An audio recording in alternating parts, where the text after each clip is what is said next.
Dreamscape number 1. Autumn, 1991, Montreal. Even the good girls will cry. Even the good girls will cry. The figure perched upon my chest whispers this chant into my ear. It startles me awake from a deep sleep. It's after midnight, and the streetlight cuts through the slattered blinds in the big bay window of my parlor bedroom facing St. Dominique Street.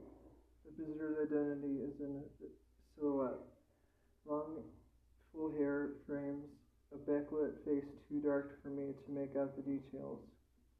Its face hovers just inches from my right ear. Its weight presses all of me into the bed, even my ankles and feet. Fear for my life escalates, speeding up my heart and breath. My insides throb.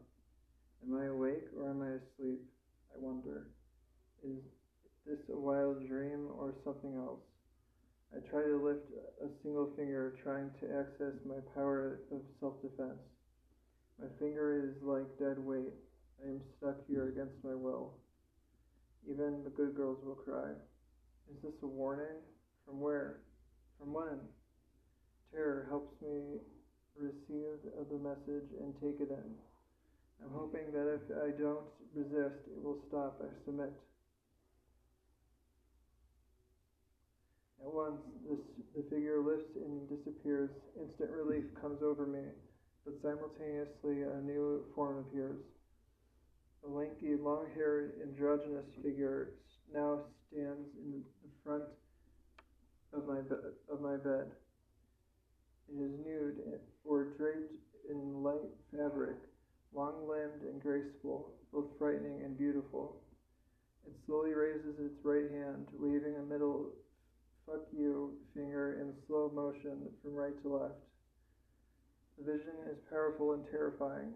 Its helper set the tone with its whisper, but this figure is the real star of the show. As it gracefully waves its middle finger, I sense a tinge of playfulness. It just wants to be seen and to be taken seriously, I think. To know that a good person accepts it, loves it, and is not afraid of it. I fill myself with all of the love and power I have for my favorite things, music and friends. I take the deepest breath I can and manage to raise my right hand off the bed for a short moment. Palm facing forward in peace. I see you, I declare in my mind, an innocent yet direct gesture. Just like that, the figure evaporates into dust from its head down the ground. All that is left is the streetlight glow and me alone in my bed. I understand my call, to believe in the unseen, to never doubt its presence, or it will knock on my door again. I must believe and listen to the other side. It does not ring true with anything I have ever heard from my intellectual parents who raised me on the here and now, or anything I've read about before. Nonetheless, it changes me forever and opens me up to a new way of seeing.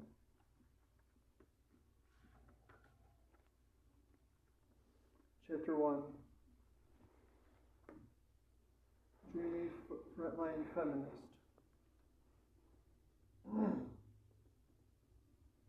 I am a product of a one-night stand between two radically beautiful and adventurous souls who, in their fearless independence, came together for a romantic weekend.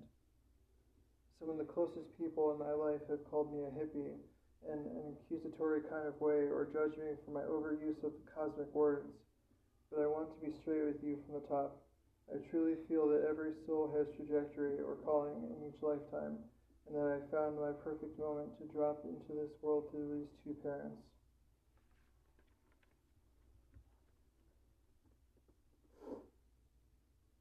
My mother, Linda Gaborio, was a frontline feminist of her generation, an effortless pioneer of second-wave feminism. She wasn't so much an activist with picket signs. It was more that her life was an act of feminism. She was born Linda Marie Johnson in 1942 in Boston and grew up in the comfortable suburb of Westwood, Massachusetts. As a teenager, she dreamed of becoming a ballerina and starred in the Sugar Plum Fairy and the local production of The Nutcracker. But her reserved demeanor and dark looks, almond eyes, big lips, and long, straight brown hair set her apart from her peers. By all accounts, she never fit into the local public high school where she was called Chink Eyes and something lips. She found a mentor. Maybe it was the N-word. I didn't know. She found a mentor in her French teacher who helped her discover a natural talent and a passion for language. On an exchange a year in Germany, she learned the language, and although she did not love Germany, she fell in love with Europe. This planted a seed in her to eventually leave the United States. Given her opposition to the Vietnam War and radical inequality and the overall disconnect she felt from America and her suburban upbringing, she couldn't wait to escape her surroundings. She rebelled beautifully against her conservative middle-class family. As her father would later say to me, the only thing your mother spared us was a nose ring. After high school, she attended Westwood College for Women in Ohio for a year, with the hope of transferring to Willsby College. Disenchanted by the college experience and looking to further discover herself, she returned to Boston and to audit night classes at Harvard University and landed work as a research assistant at Harvard's sister school, Radcliffe College. She was randomly placed in a job supporting a study at Radcliffe Institute for Independent Study titled The Changing Feminine Role. This chance placement would throw her straight into the women's revolution and change her life forever. Mother was lucky to arrive during this center's infancy and to meet and witness the development of 5 of its earliest fellows, poets Anne Sexton and Maxine Kumin, writer and labor activist Tilly Olson, sculptor Mariana Pineda, and painter Barbara Swan. Each woman was there on a fellowship with a room of one's own, a term coined by Virginia Woolf in 1929 to represent women's needs to claim the space and the freedom to tell their own stories. It is a concept that my mother to this day cites as essential for every woman. Inspired by her time at the Institute, my mom, returned to Germany for a year to study German literature in Heidelberg. During that time, she researched the best language departments and settled on McGill University with a focus on French literature. She arrived in Montreal in September 1936 on the student visa to complete her BA at McGill and never left. Canada has long been a more progressive nation than the United States, and specifically the city of Montreal, where the counterculture was raging. It was just what my mother's appetite was hungry for. In the early 1960s, the Quebec independence movement was on the rise, and the French versus English language rights debates were seductive to her, offering a fiery framework for the women's liberation movement that she now felt part of. During her early years in the city, Mom forged her way into the world of French Canadian and particular Quebecois cultural journalism and activism. At the age of 25, She married Montreal artist Pierre Gabriel, a painter in the city's hip art scene. The son acclaimed Quebecos political cartoonist Robert Lapalme. Pierre chose Gabriel as his nom de plume to avoid being overshadowed by his father. When they married, he was working on a large-scale stained glass installment in Montreal's new metro stations as the cities prepared to host Expo 69, the World's Fair, helping to transform the old city into a modern city. My mother and Pierre had a small traditional wedding at the Episcopal Church in Westwood, Massachusetts, attended by my confused Boston grandparents and Mom's younger brother, Mark. Their union sealed her break from suburban Boston. They moved into his bohemian triplex in Montreal. Half of the bottom floor was his studio, and half of the top floor was the storage area for his materials. Mom covered some of the shelves in the storage area with burlap to block off an area for a desk and a dresser. It was a room of her own. All she had told me of their time together was that he was mentally volatile and left his motorcycle parts in the bathtub. Though the marriage lasted less than 2 years, Mom kept Pierre's nom de plume last name. She got what she wanted: a new name and identity. Linda Gaborio. The transformation was complete. I still legally hold the name of a man I never met.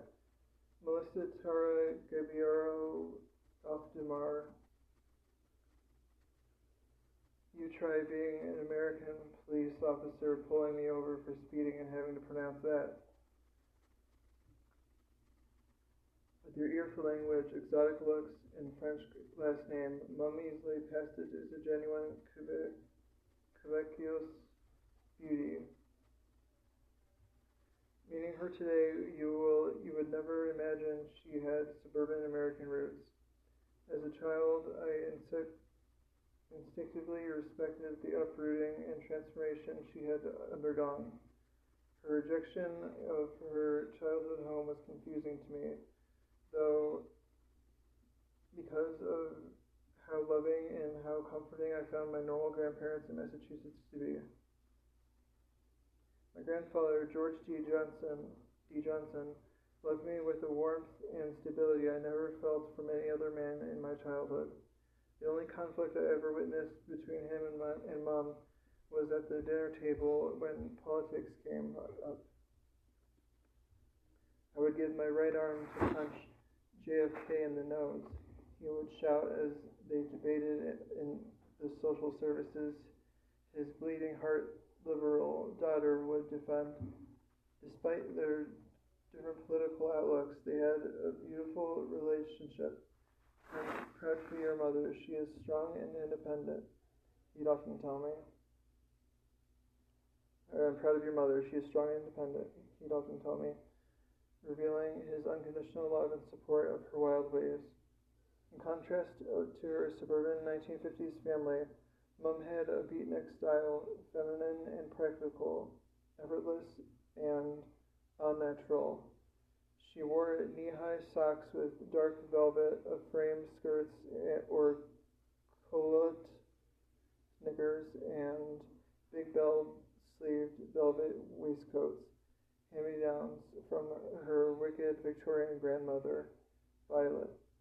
I remember an autumnal colored plaid woolen coat she wore when she wrapped her arms around me to keep me warm in the impossibly cold Montreal winters. Mom was gorgeous, not an angelic, frilly, flowered child beauty, but a stoic. What dark one, with almond eyes, olive skin, long brown hair parted in the middle, and no makeup. Her high, wide cheekbones and voluptuous lips were out of this world dramatic. Born to English and Black Irish ancestors, she looked Eastern European, with touches of First Nations and Sophia Loren, as opposed to me, her traditional-looking Irish daughter born on St. Patrick's Day, no less. Mum was the black sheep, not me. She was the spitting image of her paternal grandmother, born in Boise, Idaho, to a father who was a mess officer in the U.S. Army, stationed in various First Nation reserves in Idaho and Alaska. How my great-grandmother and my mother were both born with the type of exotic characteristics traditionally associated with Native women of this land is still a mystery. When I did my 23andMe genetic testing, primarily to confirm my mother's suspicions about her non-WASP looks in spirit, I learned I have 1% Mongolian associated with Native people and 3% Ashkenazi Jewish in my DNA. By contrast, I was a fair-skinned, freckled-faced redhead, a late bloomer who came into my beauty later in life, not until my mid to late 20s, in certain dramatic black and white high-contrast photos of me. Do we look similar? Something I can only wish for are almond-shaped eyes, a particular shade of green, hazel, and gold, soft-shaped, undefined upper lips, and small feet are really out of our only shared traits. When the summer came and we rode bikes through our neighborhood, Mum in her shorts and tank top with no bra, male gazes followed us. I remember an old man at the bus stop who reached out to grab her ass in front of Cinema La Maur, a porno movie theater only 2 blocks from our family house. Until that point in my life, I had only ever seen her claim calm and cool in public, yet now I watched as she hopped off her bike, stopped traffic, exploded, and scolded the perv at the top of her lungs, cursing in French and swatting him right back. I've witnessed from a very young age how men behave around my mother, and I'd studied the gorgeous professional black and white framed portraits of her that hung on the walls of our apartment. She was a muse to art photographers of the time in Montreal. In one, she stands nude in the same pose as the subject of Botticelli's Birth of Venus, in a crevice of a stony ocean-side cliff, waves crashing below her, and another also nude as she emerges from the rusted carcass of a car in a junkyard, long brown hair blowing in the wind and wrapping around her serious face. A third shows her gliding nude through a dense forest of a wild animal, possessed by a call to the camera or to the man behind it. These images told me who my mother was, a fearless adventurer whom no one could own or stop, but only attempt to capture for a moment in a single frame. She was also not someone who I could ever truly claim to be mine. She was unobtainable, otherworldly, a person unto herself without evidence of needing anyone else. As a journalist, Mum wrote mostly for French language counterculture journalists who produced her own English radio documentaries for the Canadian Broadcast Company, through which she became a prominent personality. Her unique, slow, and seductive voice, a bit of a New England meets old world accent made her memorable to listeners and to those she interviewed. Her reel-to-reel tape deck lived on our living room floor throughout my childhood, and I would admire the big puffy green headphones she wore while splicing and editing her own radio shows. It was satisfying to put those on my ears and block out the rest of the world. I learned how to plug them into our home stereo receiver and play selections from her extensive record collection.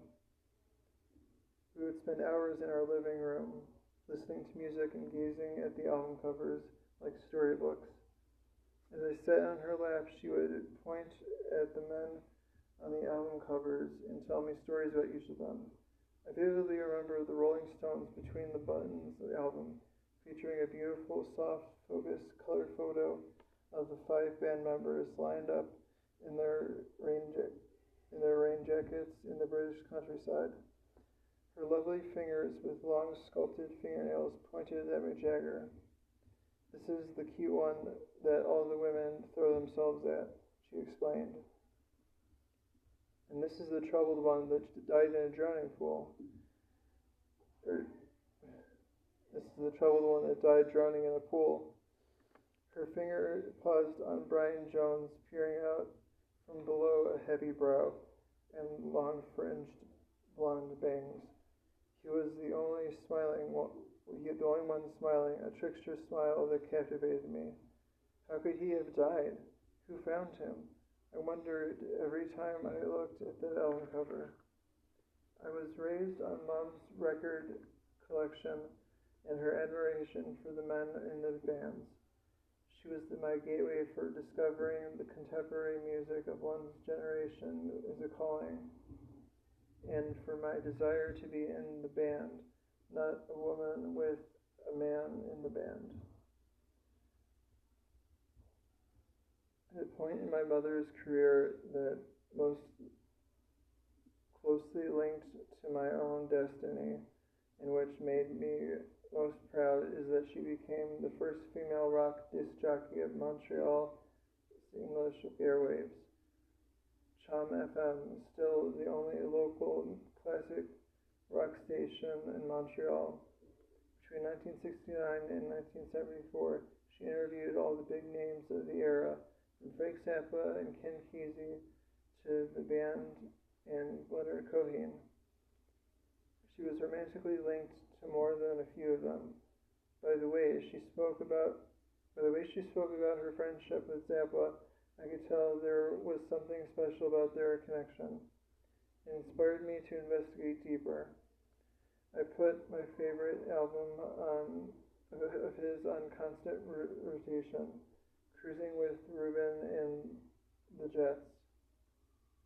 Zappa's reverently satirical take on the 1950s. Many hours of my youth were clocked staring at his greaser portrait on the back of the album cover. Mom did not have a man to take care of her, nor did she want one. She wanted to do it all, to be a mother and have a blossoming career in cultural journalism when women were still on the fringe of such careers. I wanted to be a mother, but no man was going to define who I am, so I decided to not marry and do it alone, she would say.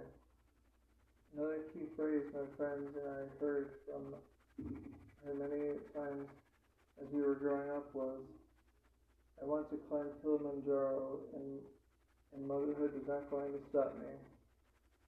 That one, along with a woman must have a room of her own, and a woman needs to be able to drive away from a bad situation, were her mantras.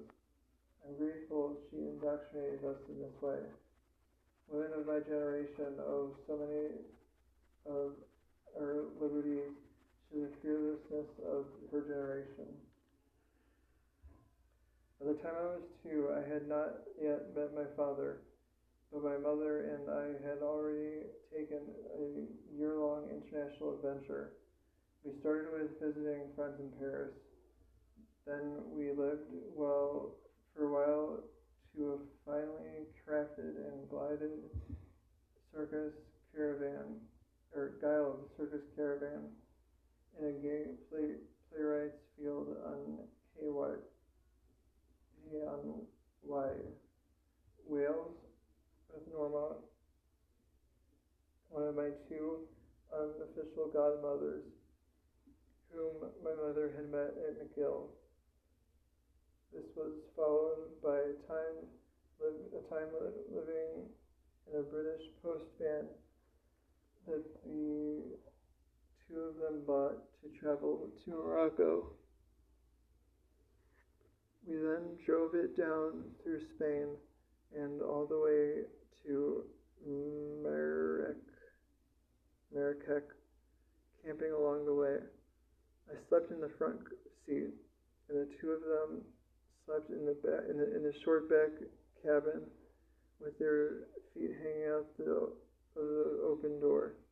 They feasted on hashed stewed prunes throughout our trip.